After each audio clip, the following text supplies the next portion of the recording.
Mesdames, Messieurs, bonsoir. Merci de nous recevoir chez vous. Un grand merci à Chérif Cheikh Ahmed Tidiane Chérif Diop pour toutes ces informations. Et comme il l'a si bien annoncé, nous avons le plaisir de recevoir ce soir le coordonnateur du Forum civil, du Forum social sénégalais, autant pour moi. C'est ça. Mignane Diouf, bonsoir. Mais bonsoir, mon cher ami. Alors, déwénati avec votre boubou. J'espère que le mouton n'a pas fait trop de dégâts sur les Halpulaar. Non, pas du tout, pas de dégâts. C'est vrai? On s'est plus inquiété pour vous, non machudo serrer. Non, il n'y a pas de problème à ce niveau. Alors, comme je le dis, c'est avec beaucoup de plaisir que nous vous recevons, comme à chaque fois, coordonnateur du Forum social sénégalais. D'abord, dans l'actualité, nous avons vu dans le journal présenté par Chérif Diop cette actualité avec des images choquantes du camp pénal de Liberté 6, une mutinerie. Ouais. Une réaction par rapport à ça? Oui, je crois que nous avons tous, pour la plupart des Sénégalais, suivi ces images à travers la presse et les réseaux sociaux. Et c'est quand même un peu très regrettable. Ouais. Et, je crois qu'une situation comme ça peut être, doit être réglée très rapidement. Mais cela donne encore une fois sans doute la situation qu'il y a dans les prisons sénégalaises depuis bientôt 60 ans. Les conditions de détention. Les conditions de détention, des nombres surélevés. La surpopulation carcérale, les agents très dépassés. Exactement. À mon avis donc, il faut qu'on revienne aux fondamentaux qui font que la prison doit être un espace de rééducation et de réinsertion. Et non pas un lieu où on réprime et d'où on sort encore beaucoup plus mécontent de la société. Il faut que cela aussi, pour que cela soit possible, à mon avis, il faut améliorer les conditions de détention, améliorer la posture des centres de détention qu'on appelle les prisons, renforcer les moyens à la fois des agents de sécurité, mais aussi bien des prisons, des prisonniers. Et tant qu'on ne le fait pas et qu'on reste sous ce format d'une prison qui était prévue pour 100 personnes et qui se retrouve avec 500 personnes, des conditions financières de prise en charge au quotidien qui ne s'améliorent pas aussi, mais ça crée un désastre, un mécontentement général et personne ne sait jusqu'où ça peut aller. Alors, le prétexte de l'entretien, de l'invitation, c'est le Forum mondial pour la souveraineté vaccinale. Ça se tient demain en France, à Paris. Le président Bassirou Diomaye Faye a fait le déplacement. Alors, Mignane, c'est quoi l'importance d'une telle rencontre? Oui, vous savez donc, dans ce qu'on appelle l'agenda international de la diplomatie et de la coopération internationale, aussi bien dans le système des Nations Unies que dans le monde des affaires, du business, il y a des rencontres importantes comme celle-là, celles qui portent sur les questions de santé, de vaccination. Mais rappelez-vous que nous sommes de plus en plus dans un contexte où le monde va être confronté à des pandémies, à des épidémies, à des bouleversements aussi environnementaux liés au phénomène des changements climatiques. Le tout mis ensemble, ça vient aussi perturber notre souveraineté sanitaire, notre équilibre sanitaire. Et il faut donc dans ces conditions réfléchir avec les détenteurs de la chose sanitaire, notamment la pharmacie ou les pharmacies du monde. Et voir comment est-ce qu'on peut faire de sorte que quand il y a des pandémies comme celle que nous avions vécue avec la Covid, mais que nous ne soyons plus obligés d'attendre que la Chine nous envoie des masques, mais que nous soyons capables de produire à la fois les instruments préventifs et les instruments donc de traitement. L'Afrique n'est pas encore très positionnée à ce niveau. C'est lié à beaucoup de facteurs. Le premier facteur, c'est que la santé aussi est devenue une marchandise. Le monde est en train de marchandiser la santé qui était un droit et qui doit rester un droit. Et donc, dans ce droit, les États ont l'obligation d'assurer la santé à leur population. Mais il faut dire à côté aussi, les multinationales pharmaceutiques font tout pour contrôler les instruments qui peuvent nous permettre d'être souverains sanitairement parlant et technologiquement parlant, du point de vue de l'équipement. De ce côté-là, les multinationales pharmaceutiques, comme elles le font aussi sur d'autres secteurs. Oui, bien sûr. Prenons le cas de l'eau, etc. Mais elles font tout donc pour tout faire, pour nous faire dépendants d'elles.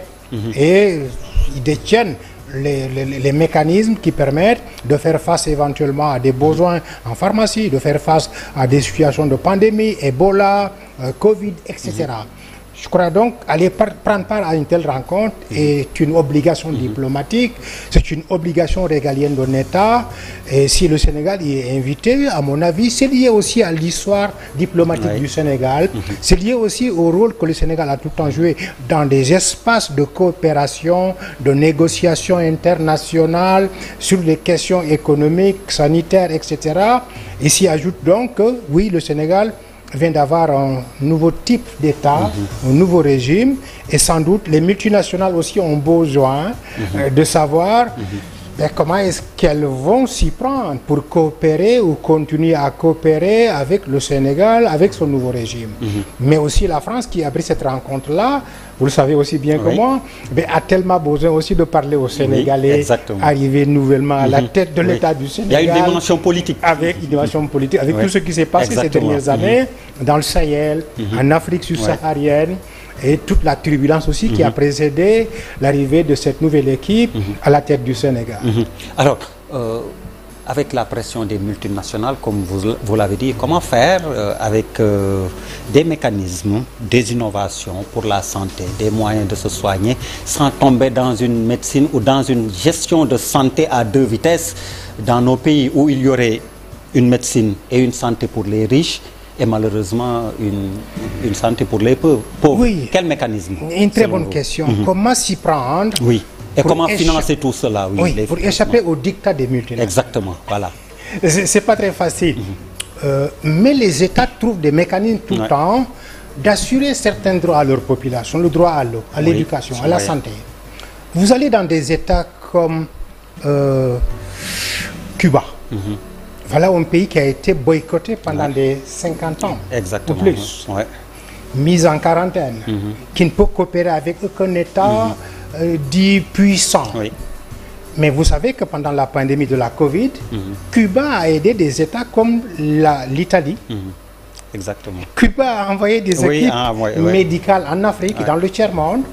Mais du simple fait que Cuba a fait de cette option un droit régalien, une obligation dans laquelle l'État de Cuba travaille dans les formations à disposer suffisamment de médecins de brousse, de médecins de ville, de médecins de quartier, de médecins sans blouse, ce que nous appelions ici les Badjenougo, par exemple. Cuba l'a fait très tôt. Et dans ces conditions, Cuba n'attend pas des États-Unis à côté qu'on lui envoie des médecins. Au contraire, c'est les Américains qui vont se soigner au Cuba. Donc, comment est-ce que les États du tiers-monde peuvent arriver éventuellement à faire ce que Cuba est en train de faire, mais en faisant une priorité, c'est-à-dire se dire que la santé, l'accès à la santé est un droit, une obligation. Et je donc réunis toutes les conditions possibles, tous les moyens financiers, les ressources humaines nécessaires pour disposer de spécialistes, de pharmaciens, de spécialistes dans les différents corps de la santé, de sorte que quand il y a une annonce de pandémie, que je sois capable de mobiliser des équipes, mais aussi en les mobilisant, de mettre à leur disposition les outils pharmaceutiques, les moyens sanitaires, les équipements qu'il faut. Je crois que donc si un pays comme Cuba, depuis Castro jusqu'à maintenant, bien qu'il a été mis en quarantaine et totalement mis en dehors de la coopération internationale, y arrive, et ça veut dire aussi que les pays du tiers-monde, un pays comme le Sénégal, où nous avons très tôt une école de médecine, celle de Dakar, qui a formé des médecins pour l'Afrique du Nord, le Maroc, la Tunisie, l'Algérie, etc. L'Afrique centrale, etc. Donc, à mon avis, il reste maintenant à avoir une politique sanitaire qui a comme axe prioritaire de faire de sorte que la santé reste un droit auquel les populations accèdent. Maintenant, ça suppose aussi d'avoir non seulement pas la volonté, la vision, et de mettre à côté aussi donc une dynamique de moyens qui peut permettre à ce que cette logique d'arriver à ça puisse être réalisable. Et ce n'est pas impossible, parce que dans la santé, je termine par ça, les choses qu'on ne peut pas inventer, on peut les acheter. La technologie sanitaire, si on ne peut pas l'inventer, on l'achète et on l'adapte. C'est ça. Et on l'entretient. Mais justement, c'est pour cela que dans ma question, j'ai pris en charge la dimension financement. Comment faire pour que la santé soit encore plus accessible quand on pense que aussi dans nos pays, même au Sénégal, je trouve que même les hôpitaux publics coûtent encore cher. Oui, mais parce que nous sommes rentrés aussi certainement dans le jeu de la privatisation de la santé, oui. De la marchandisation de la santé. Nous devons en sortir et revenir sur les fondamentaux qui font que la santé est un droit, de sorte que toute personne qui entre dans une institution sanitaire puisse avoir la facilité d'être prise en charge. Le financement de la santé n'est jamais suffisant, mais il faut des politiques. Parmi ces politiques, il y a la question de la prise en charge sanitaire par des mécanismes d'assurance ou par des mécanismes qui peuvent permettre donc la CMU qu'on avait tenté ici. À un moment donné, les Brésiliens l'ont réalisé avec Lula. Et pourtant, le Brésil est dans les pays du Sud, dans le Sud global, dans les pays pratiquement du tiers-monde. C'est donc d'abord une volonté, une vision, mais aussi en même temps dire, je privilégie sur les dépenses d'État certains aspects liés à la santé, à l'éducation, mais tant qu'on privilégie aussi les dépenses de prestige, des dépenses ou les surdépenses sur d'autres secteurs qui ne sont pas prioritaires, mais là, on va défavoriser les dépenses de la santé et on ne pourra pas. Il faut aussi donc cultiver à ce que les populations africaines et sénégalaises en particulier acceptent d'adhérer à des politiques de couverture sanitaire. En le faisant dans l'entreprise, dans le quartier, dans la commune, dans le village, dans les écoles, on peut arriver donc facilement, en disposant sans doute aussi d'une politique pharmaceutique, on peut arriver donc facilement à se dire, toute personne qui tombe malade est soignée par nos équipes, et quand les équipes la consultent, le pharmacien à côté est capable de donner à ses médecins ce qui correspond à l'ordonnance qui permettra de traiter ce malade. Alors, une question corollaire à la santé, c'est le réchauffement climatique et ça intéresse beaucoup le Forum social sénégalais. Le réchauffement climatique et les mesures urgentes à prendre quand on sait l'impact qu'il y a aussi sur la santé. Il paraît donc dans les techniques, dans les analyses qui sont faites et les perspectives qui sont faites en tenant compte de les changements climatiques et autres, du problème de manque d'eau potable.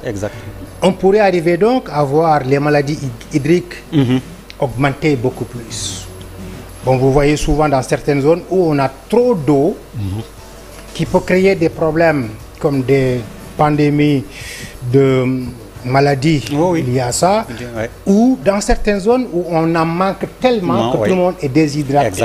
C'est le contraire. Il faut donc faire un suivi réel et se dire aussi que les changements climatiques, ce n'est pas des blagues, c'est des réalités atmosphériques qui existent et qui sont analysées et voir dans les zones où ça peut nous arriver négativement ou positivement, comment est-ce qu'on arrive donc à avoir un dispositif qui nous permet. Mais c'est évident, comme je vous ai dit au début, nous sommes dans un contexte où de plus en plus on va faire face à des pandémies, à des catastrophes liées au changement climatique, au manque d'eau, à trop de chaleur. Vous avez suivi ce qui s'est passé depuis avant-hier à la Mecque, où il y a eu une forte chaleur que certains pèlerins venant de certaines régions n'ont pas supporté. On parle de 500 à 600 morts de certains pays de l'Afrique du Nord. On parle d'une trentaine, d'une cinquantaine de morts provenant des pèlerins de l'Inde. Sans doute les pays africains qui sont habitués au climat ont pu avoir plus de chances de tenir. Mais ça veut dire donc qu'on va dans une situation où il nous faut nous préparer aux pandémies, au changement climatique, au manque d'eau ou au trop d'eau. Et si on ne prend pas tout ça en charge dans les politiques de développement, dans les perspectives, on pourrait tomber très facilement dans des situations où des calamités nous amènent à des conséquences fâcheuses. Alors, autre question qui intéresse le Forum social sénégalais, la lutte contre la spoliation foncière. On a vu que le nouveau régime en a fait un cheval de bataille et les premiers jalons posés. Qu'est-ce que vous en pensez? Oui, je crois que la spoliation foncière, nous avons tout le temps très dit au niveau du Forum social mondial, le mouvement altermondialiste, que la vie se passe sur Terre. Et la vie finit sur Terre. Et ça veut dire donc que tout le monde a envie de disposer de la Terre au détriment des autres. C'est ça qui explique l'accaparement des terres. On s'accapare de ça pour pouvoir faire des immeubles, des entreprises, des industries, bref. Je crois que les dernières mesures qui ont été annoncées pour faire le net, la situation nette sur ces questions-là, à mon avis, peut permettre d'éviter très probablement des affrontements liés au foncier.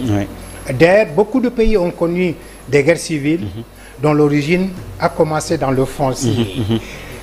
Je pense même que ce n'est pas trop dire que les problèmes qu'on a connus en Casamance, une partie est partie de cette question foncière, même si ça n'a pas été totalement uniquement que ça. Bref, il faut donc avoir une politique foncière qui permet de protéger la terre. Un vieil homme sénégalais, Cheikh Oumar, disait que la terre est une orpheline, bayola. Mu ne bàyyoo den koy toppatoo den koy aar. Donc ce qui protège la terre maintenant, c'est l'État, c'est les États. Il faut que les États donc se disent que personne n'a le droit de s'accaparer d'une bonne partie de la terre au détriment des autres. Mais il faut aussi donc pour cela avoir une politique de prévention, de gestion du cadre de vie et du cadre foncier, de sorte que tout le monde s'y retrouve avec les mêmes droits. Mais si d'autres ont plus de droits que les autres sur ce qui fait la vie et sur ce qui finit la vie, forcément on va vers des affrontements. Et sans doute c'est ça qui expliquait qu'à l'époque l'ancien président, je crois Sall, disait que sur les problèmes qu'il reçoit, les 90% sont liés à la question foncière.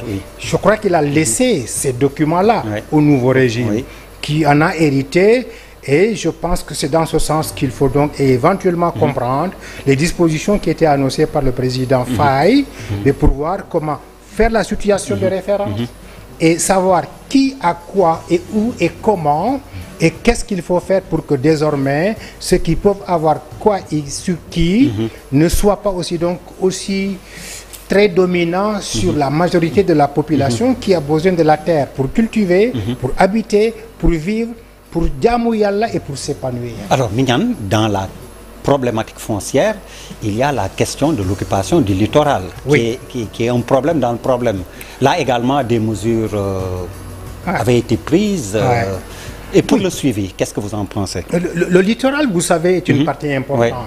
C'est une limite de la terre continentale et de la partie émergée, l'eau, avec tous les faveurs que cela et tous les bienfaits. Un littoral offre la fraîcheur.